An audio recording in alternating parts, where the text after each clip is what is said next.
Good morning, it's James. I do hope and pray this message finds you and your loved ones peaceful, thriving, and well. And gosh, do I need to hear this message today. So I guess you will be hearing it right alongside of me. I'm going to read something to you from Brene Brown. True belonging is the spiritual practice of believing in and belonging to yourself so deeply that you can share your most authentic self with the world and find sacredness in both being a part of something and standing alone in the wilderness.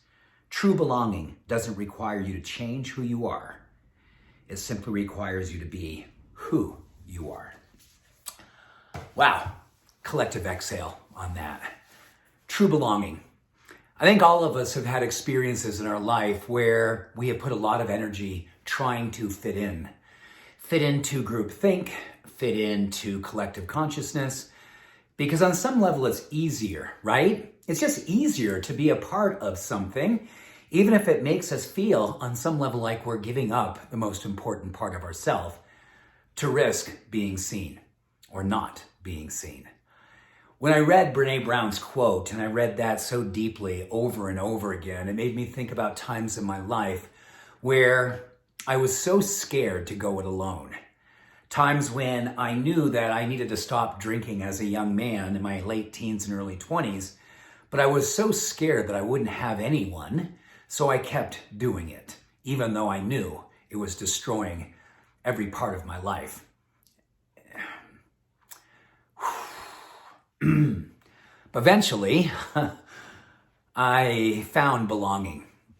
I found belonging in spirituality. I found belonging in God.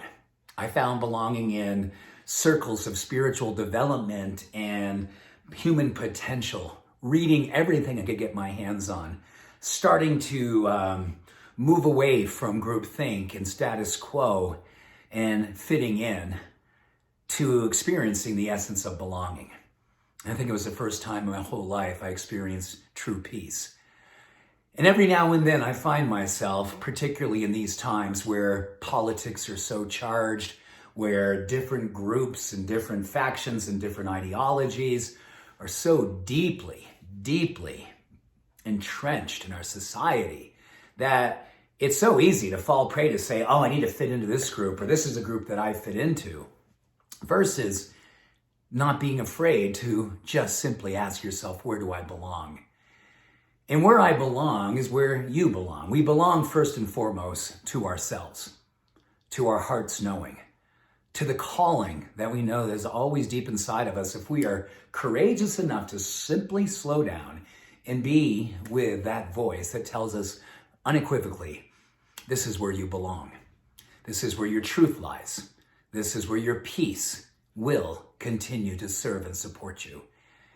And then I think as we continually ritualize this slowing down and being connected to our belonging, it's like magic. We start to find others where we belong and where we can find ourselves communing in that peace of belonging together. You know, I'm going to go out on a limb here. I really believe that if we are courageous enough to stand in our truth, belong to ourselves, that is a powerful form of contagion and eventually brings more and more people who are feeling a lot of the same ways we are. And I'm going to really go out on a limb here and believe that that's pretty much most everybody. Most everyone, I do believe, wants to belong to themselves.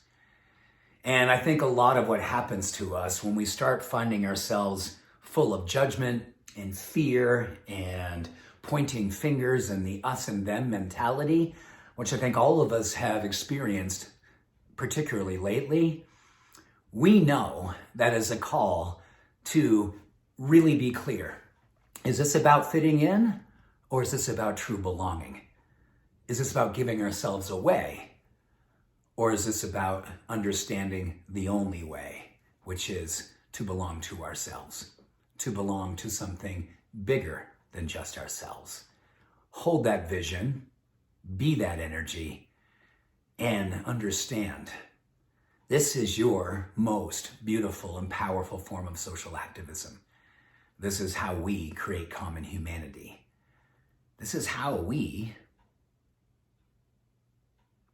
could come together again. This is what I affirm. This is what I hold. This is what I pray for. This is what I love. And I love you too. Many blessings. Have an awesome day.